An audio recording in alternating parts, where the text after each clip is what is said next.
Welcome back, ladies and gentlemen, to the 2020 Justin and Tyler Movie Awards, and here we are, our top 30 best movies of 2020. There are sure to be surprises abound, especially, I'm sure, as we get later on in the lists. So, top 30 for each of us is going to comprise the next three videos. This is picks number 30 through number 21. Now, what we should mention as well, before we started recording anything, we basically tried to call what each other's number ones were going to be without any of the context of anything that we were going to record. We tried to call what the number ones were going to be. We're going to put this down right here for the record at the beginning of this video so that once we get to the number one, we can see if one of us were right, or maybe we'll have crashed and burned long before then. Yeah. Who knows? So my pick for what I thought Tyler's number one is going to be is Nomadland. And Tyler's pick for what my number one was going to be is Driveways. And just let me say that I find this year super interesting because there wasn't a lot of theater movies. Because we would see quite a few movies together, and I really have no idea what he's seen, and he doesn't really have much of an idea of what I've seen. So it was very weird trying to predict it this year, because I know now that he's seen Driveways because of a previous video and stuff, but really before, I guess you told me once you were watching it. But before that, I was like, I don't even know if he's seen it. Right.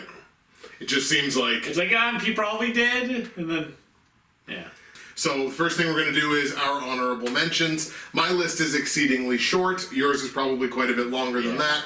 But I will kick off with my very short list of honorable mentions, which includes Come Play and Never, Rarely, Sometimes, Always. And I didn't overly love either one of these movies. I thought there was problems sort of with each one of them. Come Play was an interesting premise for a horror movie that I think was good in certain ways. I like now when horror movies are integrating technology in interesting ways, and that does that here. It's not the greatest performances or ensemble performances I've ever seen in a horror movie. Had some emotional investment to it. As I say, I certainly didn't hate it. I didn't love it, but it was, it was right there, and it was good enough to hold on for an honorable mention. And Never, Rarely, Sometimes, Always was so close to having a redeemable male character. It was so close. It was the bus driver that was only in the movie for about 5.5 minutes, but talking about obviously a serious issue, which is, people like access to abortion in, a lot of places around the U.S., even still to this day. So it's talking about a sensitive topic. I feel like it was done in kind of a pandering way in a number of cases. And then the screenplay was overly great, but again, there was an emotional investment there in certain aspects. It's telling an important story. It hung on for an honorable mention. I kind of hoped it would be something a little bit more than that, but ultimately it wasn't. By the way, you're going to notice the shadows in the room are going to be changing as we're recording. There's not a whole heck of a lot we can do about that, so I apologize if at some point the lighting, like down here, kind of looks a little freaky. Anyways. We're just being haunted. You're watching a not live, but a haunting. Come Play 2, haunting YouTubers. Anyway, sorry, go ahead. Haunting the Justin and Tyler Movie Award. But yeah, in terms of Never, Rarely, Sometimes, Always, I actually didn't like it ultimately. I think I gave it like a 4.5 out of 10, which is like my close but no. Like it was almost worth watching, but I didn't care about the characters. I did think that it was cool, and it's like how unwavering it was on exploring the difficult process of getting an abortion, and there was some really and it asks hard questions, and there was that scene where she's answering the questions. Yeah. Never, rarely, sometimes, always. Yeah. Which is like an unbroken shot, I believe, that like was really powerful. But then there was such tedium, and it's like you said, there's no redeemable men. Yeah. And saying that is always weird as a man because people go, oh, of course you would say that, you're a man. But it's like, well, no, that I just feel like you don't got to do that. Right. Like, I would say that, like, I don't want a movie where there's no redeemable women either. If you just make a movie and at the end you're like, oh crap, whoops, there were no redeemable male characters. Whatever, it's just right? like, okay, cool. I mean, like you didn't make one, whatever. But kind of when a point is made that there's no redeemable male characters, it's like, okay, well now you went to the effort to do that, and I don't think it helped tell your story. There may be another movie that shows up later where we're gonna revisit this kind of conversation. Okay. Perhaps, I don't know. All right, so I have a whole bunch, a fair bit of honorable mentions because I've seen a lot of movies this year. So keep in mind throughout this that pretty much any movie I talk about, I've given probably an 8 out of 10 or higher because I've seen so many movies. Yep. I've seen more movies this year than any year before. So, because I made it an effort. Anyway, so my honorable mentions, Crazy Not Insane, Onward, The Vast of Night, How to Deter a Robber, I'm Thinking of Ending Things, Sorry We Missed You, Shithouse, and whatever. Momo, as we said in the previous video. And so those are my honorable mentions. Again, I really liked all of these. Like, Crazy Not Insane is an interesting documentary. Onward's a good Pixar movie. Vast of Night's a great little indie sci-fi. How to Deter a Robber kind of messes with genre a little bit in an interesting way. I'm Thinking of Ending Things. Charlie Kaufman. You generally can't go wrong with Kaufman. Sorry We Missed You is probably one of the more overlooked movies of the year, although it is on critical list, but I don't see anyone talking about it, but it was really good. Shithouse, which is kind of a fun little movie. And Momo, I talked a little bit about Momo before, was a pretty powerful, like, movie about a rapper who gets an autoimmune issue and has to deal with that, and I really quite enjoyed it. Yeah. So here we go. My number 30 best movie of 2020, Sonic the Hedgehog. Sonic the Hedgehog, number 30. Oh, and we finally, it took until this video for us to have a consensus on a movie. Okay, check this out. Yep. I said off camera that I called an audible. I called the audible and put Sonic back in because I had Sonic, and then I took it out for I'm Thinking of Ending Things, and then I was listening to the love on the previous video, like the fan choice. Yeah. And I thought, yeah, they're right. I want to be part of that crowd. So then I put it back in. We're all together, ladies. We're all united in Sonic, even though I like it considerably more than him. So, James Marsden and Jim Carrey, directed by Jeff Fowler. So you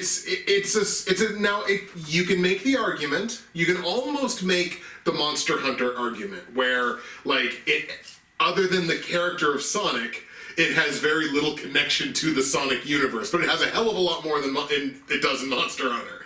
So you had Sonic, who comes to our world and teams up with a small town police officer who's played by James Marsden to try and take down this evil criminal genius who is played by Jim Carrey. And Jim Carrey, the slow descent of Jim Carrey into Eggman was just like, okay, this is fantastic. What I loved about Jim Carrey in particular is this really felt like him dipping his toes back into that The Mask era and Liar Liar era. And doing it well. Manic energy comedy and doing it really well. It's just like, oh, this is the Jim Carrey that I used to really enjoy and who annoys the hell out of my mother. My mother hates Jim Carrey. She really does not like his movies.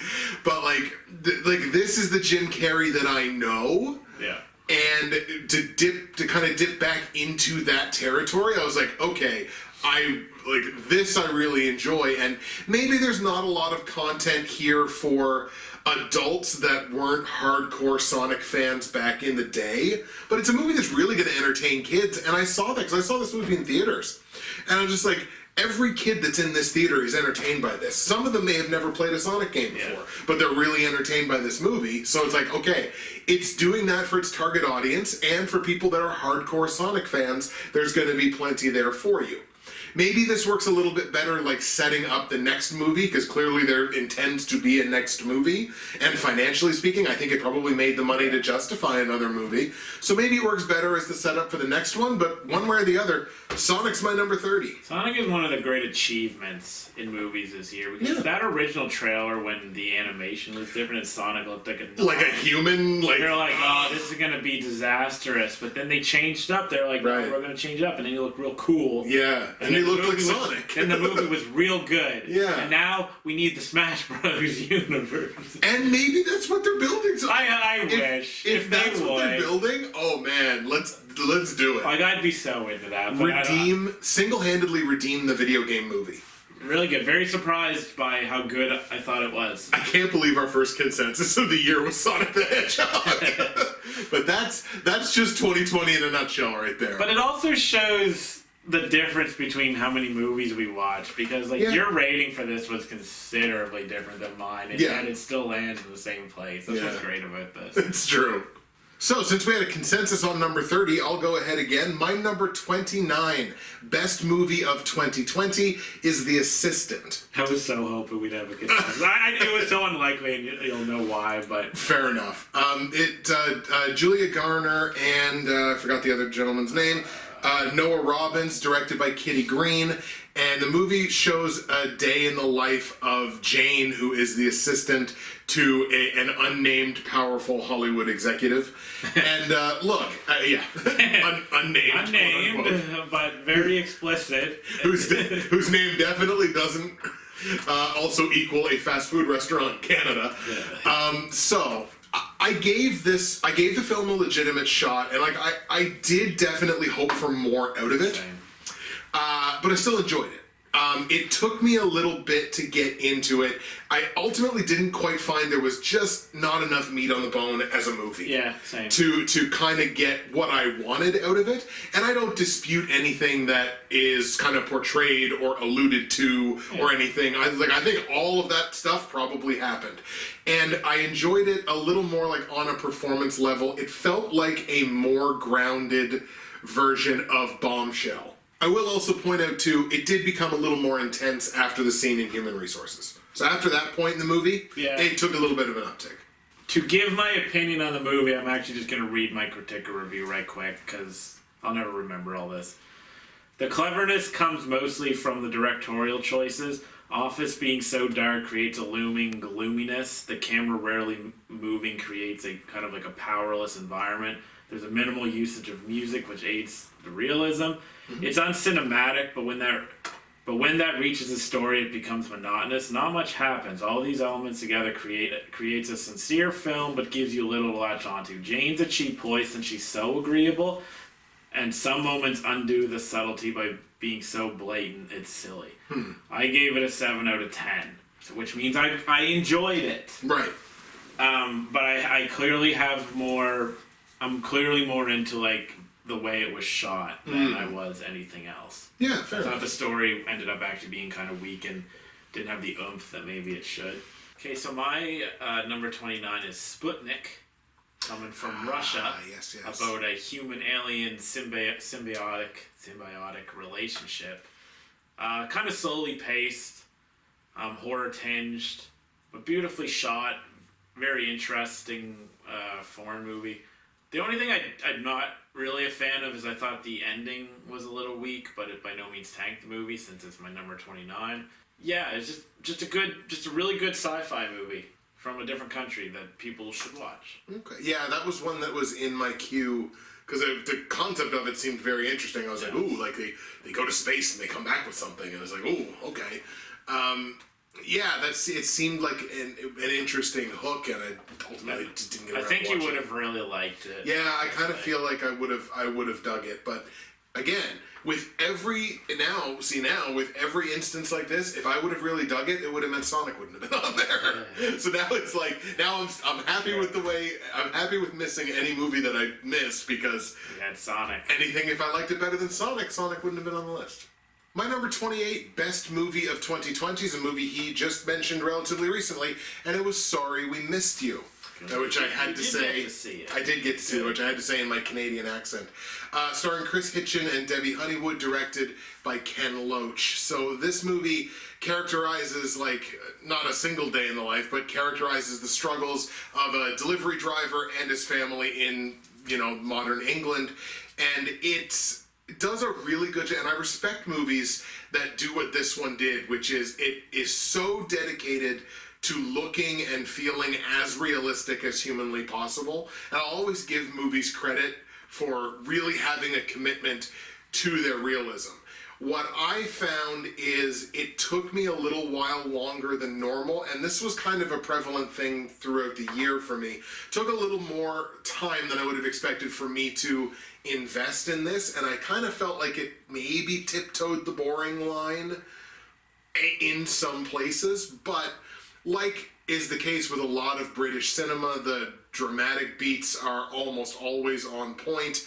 The performances were usually always on point. It's shot in a good way.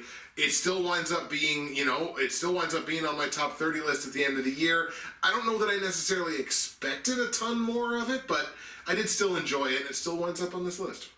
So the one thing I don't care for Sorry We Missed You is that it threatens to fall into this trap of, like, they're just piling bad thing after bad thing after bad thing, and it kind of risks kind of drowning itself in that, but it doesn't, because I really liked it too.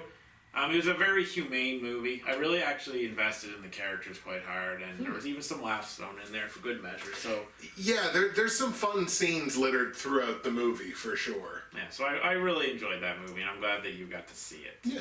My number 28 is The Painted Bird. Okay. I'll start off with the bad. The reason this isn't higher is because it's like, I think it's over 3 hours, and I don't think there's enough memorable content to justify the runtime. However, there's something to be said for a war movie that deeply examines the horrors of war, like doesn't try to Hollywood it. Just be Right. like, here's action sequence after action sequence. Like, it's just like, no, war is brutal. This is really brutal. This is an uncomfortable watch. It's black and white, which I actually think helps a war movie because it can benefit from that aesthetic of, like, the black and white. And it's like, I don't think a comedy these days really benefits too much from that being, like, a stylistic choice. Right. I mean, it could. I suppose it depends on the movie that they're making. But with a more war movie, I just feel like it adds to it for some reason. But yeah, The Painted Bird is the type of movie that you go to watch when you want to be horribly depressed and you don't want to enjoy anything. Because it's from the opening scene, it's just so terrible what happens. And sometimes I want to watch that in a war movie, though. Like, there was a 1985 movie or something, I think it's called Come and See. It's just unflinching in how brutal it is. And The Painted Bird is like that for me. So I got major respect for a filmmaker who goes there, and I also gave the director a nod in the Best Director video, too, Right. in the honorable mentions. It's not a top 15 or anything, but I did really enjoy it. Maybe not in a conventional sense, because it's hard to. Right. It's like, I really enjoyed how brutal this was. Yeah. They're not throwing in jokes, to alleviate the pressure. It's just, no, this is bad. You're just gonna be uncomfortable for 3 hours. Enjoy. Yeah. My number 27 best movie of 2020 is The Invisible Man.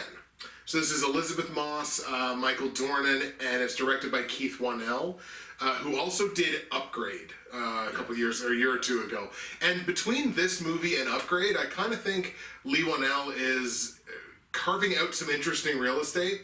Hey. There's at least some interesting things going on in Lee Wannell movies, and it makes it worth, like, I'm going to keep an eye on this director, you know what I mean? Like, I'm going to watch it, and at least when I see their name attached to something, it's like, oh, I remember that they did this and this, Yes. and they do interesting things with this, so I'm more likely to see that movie. Now, this obviously is the story of Cecilia, played by Elizabeth Moss, who gets out of an abusive relationship, but then finding out that the supposed death of her abusive ex is only the beginning. Dun, dun, dun. And when I first watched this, I was like, okay, this stands out at the very least. Like, this is a movie that my feelings on it have improved over time. Right. And originally I kind of thought, like, Okay, this stands out if for no other reason than it's not schlocky in a genre that's full of schlock, right? Like if no other reason, this is at least kind of stands out because of that. But really, what it ultimately came down to was like I thought Elizabeth Moss's performance was not the best I've ever seen of her, but it was a solid performance. It's got a solid hook. It's obviously a different take on the original Invisible Man. The movie leans into its atmosphere, it leans into its tone, and I wound up really enjoying it, and it wound up being my number 27. And like I say, had we done this, like if we had watched the same number of movies but had done this maybe 3 months ago, probably would have wound up an honorable mention. But like I say, my feelings on it have definitely improved over time. Yeah, I talked about me not loving it because it does differ from the original, and I actually really like the original and the novel. So I'll just say I did enjoy it, and like Lee, Whannell, he's carving out a nice little spot for himself. Like, who would have thunk that the one, pretty much the main guy in the first Saw, because he was one of the guys that was chained to the. Mm-hmm. And he wasn't really a good actor. Like, I loved the first Saw movie, but I wouldn't say that either of those guys were good actors. But who would have thought that guy would have gone on to, like, he's really doing some interesting stuff at the very least, because he's like a real horror fan.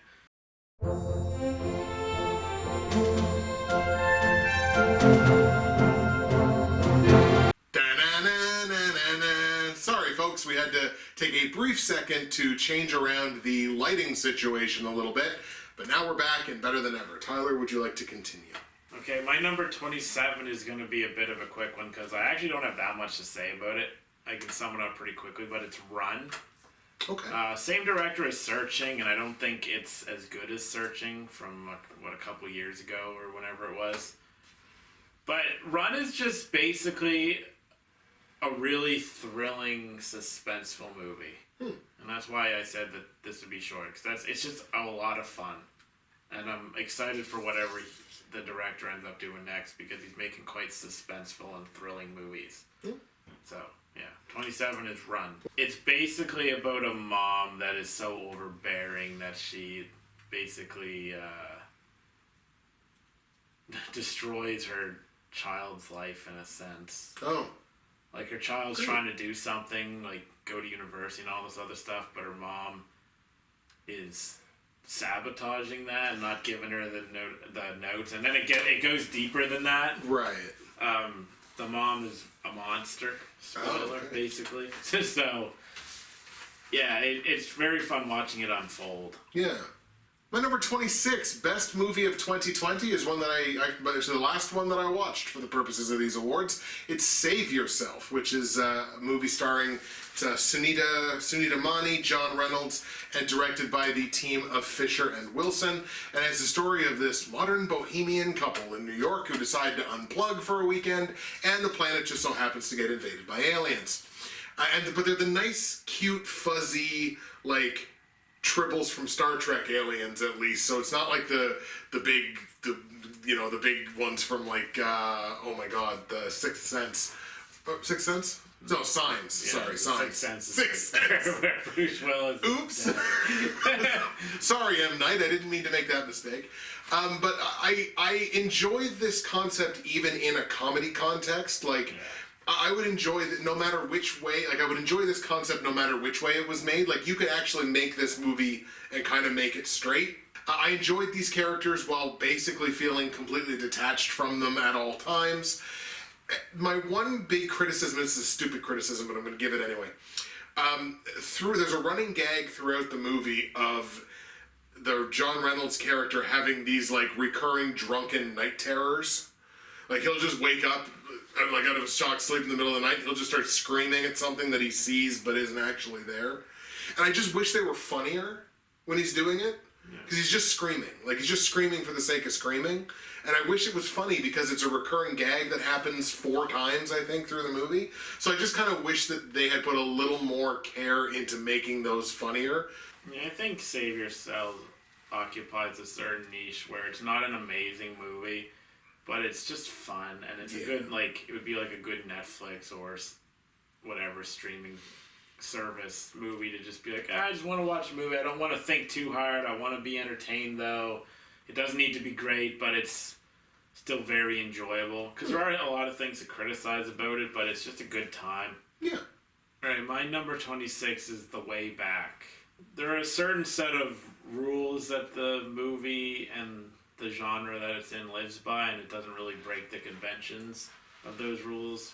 But there's something to be said for just really good storytelling, and this had a lot of heart. It felt very personal, and I liked it a fair bit more than I thought I would. And to answer an earlier question that we weren't sure of, no, Ben Affleck did not direct it. Yeah, It was Gavin O'Connor. I looked it up last night, and I was like, he didn't direct this. But it still felt very personal, even though he was kind of just the actor in it, because you could tell that he went through that stuff himself. Yeah, absolutely. So I did really enjoy it. My number 25 is going to be a relatively quick one because we've talked about it a couple of different times, and it's Emma. So Anya Taylor-Joy and Bill Nighy, directed by Autumn de Wilde. It's the movie adaptation of Jane Austen's novels with the character Emma, who is, a socialite who, searches for love and partnership and everything like that. And like I say, Anya Taylor-Joy is usually the price of admission for me, and it's usually like, okay, cool, she's going to be in this, I'm going to really enjoy it. I did really enjoy it. I still had some issues with it, like we kind of talked about in earlier videos, where I didn't quite get into it as quickly as I hoped that I would. I should probably watch it a second time, and I think I would probably be more invested and enjoy it a little bit more a second time. Of course, didn't exactly have the time to do that this year, trying to get enough in that we could do these. But like I say, it's got enjoyable people, it's got enjoyable performances. I think she flirts with greatness a couple of times in this movie, playing a flawed but really sympathetic character. But it was only a flirtation with greatness, it wasn't constant greatness. So that's why Emma lands at this part of the list for me. Like I say, if I watched it a second time, maybe it would be inside my top 20, but as it sits right now, strong number 25. Okay, so my number 25 is Another Round. I mentioned Mads Mikkelsen. Oh, yes. Michelson, whatever, in my best actors. This is a smart movie about getting drunk. Like, it's kind of philosophical, and it mentions this, like, psychologist. I never looked into this psychologist. I just assumed that this is true. And I'm not going to say his psychology because I can't remember a lot of it, but it's basically like a bunch of university professors and stuff who decide, based on what this one psychologist thought about getting drunk, how you should have like a certain level of alcohol in your blood, like, all the time. Oh. I can't remember why. I don't even know if... I'm assuming that psychologist wasn't made up.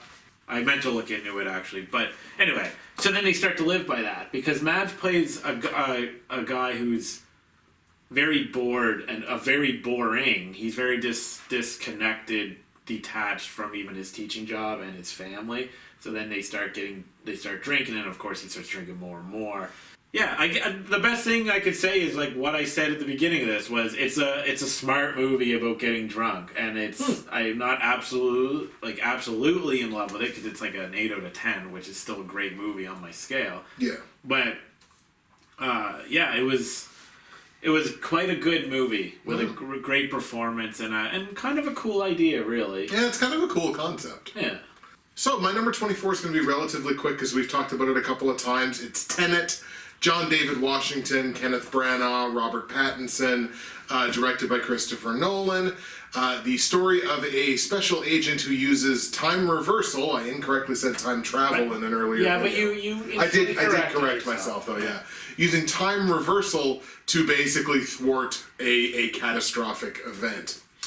And like I talked about previously, I kind of feel like it's a relatively standard issue Mission Impossible style movie, especially if you take away the time reversal gimmick. If that gimmick goes away, it's just another movie without, kind of an interesting gimmick. That gimmick is at least very interesting, or at least somewhat interesting, and Christopher Nolan can use gimmicks like that and kind of get a lot of territory out of sort of a single gimmick. The visuals were there. We talked about it before. The audio elements were kind of falling apart a little bit in this one versus other ones. Even though it has a good soundtrack, because I've Yeah. actually sat down and listened to the soundtrack. The soundtrack is good. The audio mixing of the dialogue and all that is crap. Right. I almost swore. I try not to swear. You can tell I'm like replacing swear words. Exactly. PG word. And John David Washington is fine. I like him, and he was fine in this, except for calling himself the protagonist. So it still winds up on this list where it is. I was shocked that, like, in a year that we just had, this should have been in my top 10. So it's a disappointment in that sense, but it still winds up on the top 30. Yeah, Tenet's not on my list. I gave it a 7. I liked it. It was good. I can't tell you a thing about how the plot unraveled. And I do like Washington. He's made a good career of himself. Like, he's got some pretty diverse roles. I like him. I like seeing him. Robert Pattinson is awesome. Yeah. I never would have believed you around Dark Knight, but I mean, I've liked Memento, Prestige, Dark Knight, Inception, what else? Whatever else he did. I can't remember. I never would have believed you if you would have said you would have thought his movies are kind of middling to, they're pretty good. Yeah. I never would have believed you. The mid to early 2010s. You wouldn't have been able to convince yourself of that. No. But then it's like, oh, well, here we are. My number 24 is Host. Oh. I think I just have to accept that I'm enjoying this gimmick of everything happening on a computer screen. Because, I mean, this is a much lesser Unfriended, for sure. Mm-hmm. Unfriended, amazing. This isn't as good. The dialogue isn't as good. The relationship between the people isn't as good. I don't really know why I'm comparing it to Unfriended.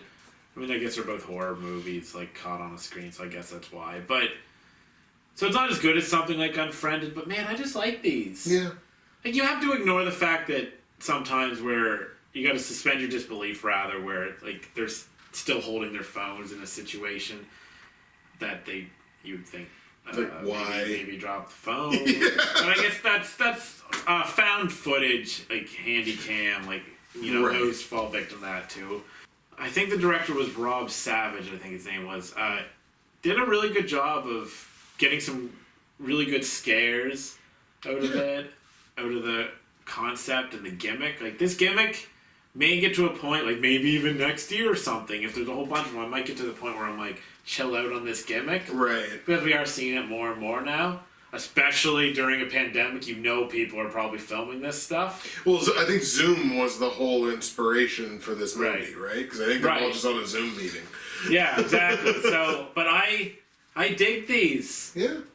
My number 23 best movie of 2020 was Birds of Prey, and this was actually a bit of a surprise that it lands on the list where it does. I kind of thought it would be lower if it made it at all, and maybe in a year where I saw more things, it would have. But we're talking about, of course, Margot Robbie renewing the Harley Quinn character, Mary Elizabeth Winstead as the Huntress, and I just really like Mary Elizabeth Winstead in general. This was directed by, lost the name, Kathy Yan. A Harley Quinn character post-Joker breakup from Suicide Squad, basically, teaming up with these other sort of superheroes, basically, to take down a different crime lord. And I'm gonna actually go ahead. I think I might have written this down. I did. So I want to quote a Criticker user, not me, but who made a fantastic point about Harley Quinn as a character. And it relates to how, to me, Harley Quinn is the Katy Perry of superhero movies. So I'm going to make this point. Walk this road with me. The Critiker's user's name is Mentaculous. That's not familiar to me. All right. So what Mentaculous said was Harley Quinn isn't about coherence, subtlety, or good taste. And I 100% agree with that. Yeah.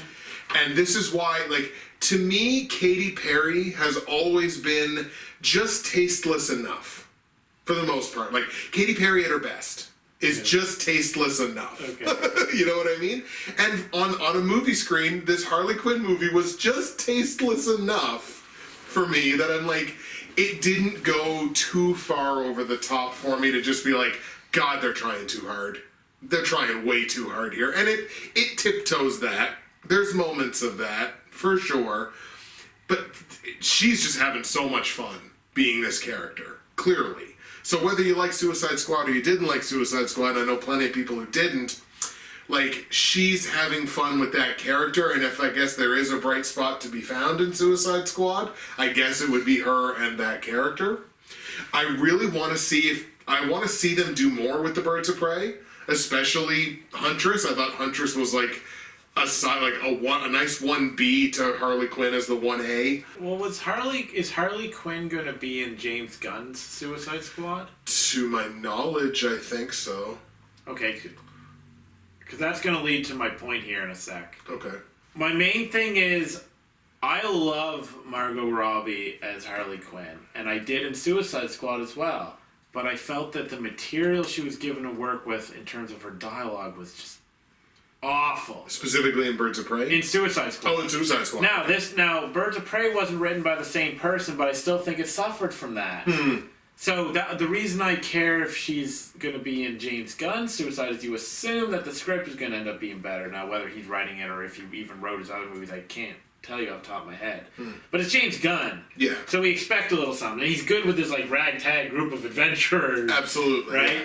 So I'm hoping that if she is in that, she is given great material because Margot Robbie is born to play that role. She is so good. All right, my number 23 is 1917. Ooh. I felt that the music was really good. It was very harrowing. Yes. And the cinematography, the way it was shot, all that was like actually like kind of intimate in a sense, which felt really fitting for the environment that they were in. Right. But then also it didn't swallow the action up, so the action was exciting as well. I get the feeling this is showing up on yours. Maybe, just maybe. Because, well, I actually knew your rating for it, because that was one of the few movies that I knew your rating for. So I know it's going to show up, we're going to talk about it some more, and you'll come up with better points than me. But that's what I do, that's what I'm adding to the discussion is 1917 is a really good movie. Yeah. Like, and yeah, that's it. And Sam Mendes is just talented in general as a director. My number 22 best movie of 2020 is The Broken Hearts Gallery. So this was kind of it's an offshoot pick. It's definitely something on the side. And I got to pull my notes up because everyone that's involved in this movie has a long name. It's Geraldine Viswanathan, I believe is how you pronounce her last name. Dacker Montgomery, who's been in a couple of things that I've seen before, directed by Natalie Krinsky. So it's the story of the Lucy character who's played by Viswanathan, who starts an art gallery for people to leave behind mementos of past relationships. So very quickly while I was watching this movie, I realized I had to adjust my mindset. So I had to change my mindset to that of a 20-something who really, in a lot of ways, hasn't emotionally matured past a teenager. Because really, that's the way Geraldine Viswanathan plays the character. Yeah. So I'm like, okay, I'm going to try to change my mindset to the way this character is sort of viewing the world. And I enjoyed the movie a lot more after I made that decision. So it was definitely helpful of me to do that. There are certain gaffes that I've talked about comedically with you that was really indicative of the fact that this was Natalie Krinsky's first movie. Like, she definitely has not done anything else directorially before. There was the one where there's two of them sitting on the couch, and at one point, Dacker Montgomery's arm is here. It cuts away, and when it cuts back to him, his arm is immediately up here. And the next time it cuts to him, it's back down here. Yeah. So it's just like, okay, that's an editing thing, and it was something that, as a director, she didn't notice, even in the final cut of the movie. But for me, it stuck out like a sore thumb. I was like, what is happening with this robot arm? Like, why does it keep doing this? And in terms of the Canadian content in this movie, a name you may not know, but you'll know this person to see them. Nathan Dales, who plays in Letterkenny. He is Daryl in Letterkenny. He's in this movie and steals absolutely every scene that he's in. I don't think he says anything in the entire movie, but he steals every single scene that he is in this movie just with his facial expressions and the weird verbal situations that other people put him in. Yeah. So he steals absolutely every scene that's in this movie. It was just a really enjoyable, fun little watch starring a bunch of people that I've barely ever seen before. But Broken Hearts Gallery winds up number 22 for me on the year. I considered watching it because I knew you've seen it. I didn't. However, the one thing I noticed when I saw your review before, because you mentioned it, I think in your particular review, or maybe you told me in person, was what you said a bit ago. You had to adjust your mind to what it was doing, and I think that makes you an intelligent critic because you were able to be like, okay, I thought this was going to be something, and then it was like, okay, well, it's actually this, so I should approach it. I shouldn't continue to stand on my bully pulpit like this and be like, no, you be what I thought you were going to be, kind of thing. Yeah. Like, it's perfectly okay to not like something that wasn't what you thought it was going to be, but it's, if it's your mistake, like, oh, I thought this was going to be this, and then it turned out to be something else, and it's like, well, that's on you. Yeah. Not the movie. My number 22 is What Killed Michael Brown. Ooh, okay, didn't see this one. I'm going to approach this without giving any of my own political / social comments, which is actually how I approached it for my review on Flickmatic. Yeah, I'm advertising. So it's Flickmatic.com. it's by Eli Steele, who is the son of Shelby Steele, who I actually didn't know, but he's a conservative commentator, author, whatever. Like he's considered a great mind within the conservative. Well, not echo chamber because that sounds terrible, but is zeitgeist the right term here? Side. We'll just say side. Sure. Right. So what it's about? It's a documentary about Michael Brown. I don't know how many years ago that is now, but the hands up, don't shoot. Yeah, a few years for sure. And it dissects it from admittedly a conservative point of view. And I won't say here whether I agree or disagree with it, but it dissects that situation. It dissects kind of like the Black Lives Matter movement and racism and all this other stuff. As long as a movie gives its point well and it's convincing, and this is like it mixes in its data with anecdotal evidence, and it's not just anecdotal. There's a lot of data, and it's very convincing in its message. So I think as a documentary, it works because yeah, sure, somebody who doesn't agree with it is going to be like, what a load of crap this is. Right? But that's not how I'm approaching it in terms of its quality. Like, no, I think it does make a convincing argument on that side. And that's why I liked it so much, because it was like, here you go. Here's a pretty decent conservative view of this. So I think it's worth a watch for that reason. If you're on the other side and you just want a decent argument to be made from the opposite side, you can watch this, but you don't have to. And if you're conservative, it probably just reconfirms what you already think. So you're probably not going to get that much out of it. On a fun note, because I actually got like a screener copy of this.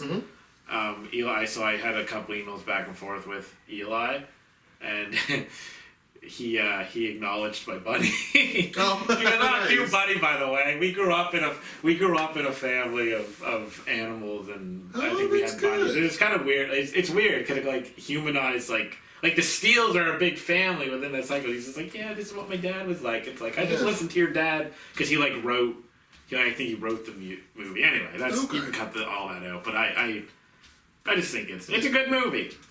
We've now reached the final picks of this video, our 21st best movies of 2020, respectively. I'm going to kick things off with my number 21, which is Possessor. So that stars Jennifer Jason Leigh and Sean Bean, and is directed by the son of David Cronenberg, Brandon Cronenberg. And it is no shock that the son of the guy who made Cosmopolis, A History of Violence, and Eastern Promises made this movie. and more specifically, Videodrome, Fly. There you go. The body horror stuff especially. Yeah, it's no shock that the son of the guy that made this. No, the Cronenberg is all over that. Yeah, absolutely. Yeah. So this is the story of a secret agency who uses brain transplant technology to take over other people's bodies to commit assassinations and then obviously kill the person that they took over, and then their subconscious comes back into their own bodies. So that's more than interesting enough sci-fi hook for me to at least give the movie a chance. And I enjoyed the way that they took the psychological aspects of people that would be doing that, like disassociating from their own reality, and actually making that a focal point of the narrative of the story. So like I rather enjoy this, and for somebody with like a penchant for high violence, who I kind of mentioned before, like for a director like that that's going to like make a point of not only the high violence and the gore, but like you said, like the body horror, and there's some extremely interesting visuals. Well, it takes about 10 minutes for you to realize, oh yeah, this is a Cronenberg movie. Yeah, I remember the beginning being like, it takes just like Daddy. It takes almost no time at all to realize it's a Cronenberg. And again, like the visual elements, especially when they really take time to slow down the process of the assassin actually mind jacking into the person that they're going into. When they slow that process down, there's all kinds of really quick moving and interesting visuals. Maybe it can get a little, like, it's supposed to be disorienting, it's supposed to be confusing, and I thought that was executed really well. So The Possessor winds up being number 21 for me this year. Only other point I want to make about the movie, lot of dicks. There's a lot. There are a number of penises in this movie. That's about this. It's it's not a feature. It's not a criticism. It's just letting you know there's quite a large number of penises. I respect in this movie. it because you don't get many penises in movies because It's you're true. too scared to do so, right? Right. Fair enough. I enjoyed this. I didn't love it. The thing that kept me from really loving it was I wish it would have explored its themes with more depth. And I found it a little hard to get invested in the characters. Yeah, I described it in my review as surface level sci-fi. Yeah. Like, I enjoyed it on the surface level. I mean, I'll follow Brandon's career anyway because he's Cronenberg, but he definitely like made a case for himself. Although I think he might have made a movie before this. I think so. But still, yeah, it was good. So for my number 21, I'm gonna reference something you said about mind jacking, and so for my number 21, it's The Social Dilemma. Which is literally mind. Well, not literally, but it's mind jacking. Well, it is literally mind jacking in a sense. Yeah. So The Social Dilemma, unlike with what Killed Michael Brown, I am actually going to give my like social, whatever, psychological beliefs on this because I actually think The Social Dilemma is an incredibly important movie. I knew a lot of it because I'm pretty well versed in this kind of stuff because it's like I'm like a hobbyist in like social sciences and all this, and like it has Jonathan Haidt in it a few times, and like I love Jonathan Haidt and I love this stuff, and I knew some of this. I still learned some things, but it's so important because it talks about how these big tech companies basically mind jack you and how social media works in that regard, and it's actually quite scary, and I think that's very important for people. Like I know people that have some level of understanding of what's going on, but then they watch this and they were just like, geez, I didn't realize it was like that bad. It's like, yeah, it's pretty bad. And The Social Dilemma does a really good job of kind of detailing that. So it's a documentary that more people, I mean, maybe quite a few people will watch, I don't know, but they should watch it if they haven't. Yeah. So there's part one. That is part 1 of 3 of our top 30 best movies of 2020. Movies number 30 through number 21. Join us on the back end here on the next video, which will be our top 20, the back half of our top 20 films, number 20, all the way up to number 11. We'll see you in a minute.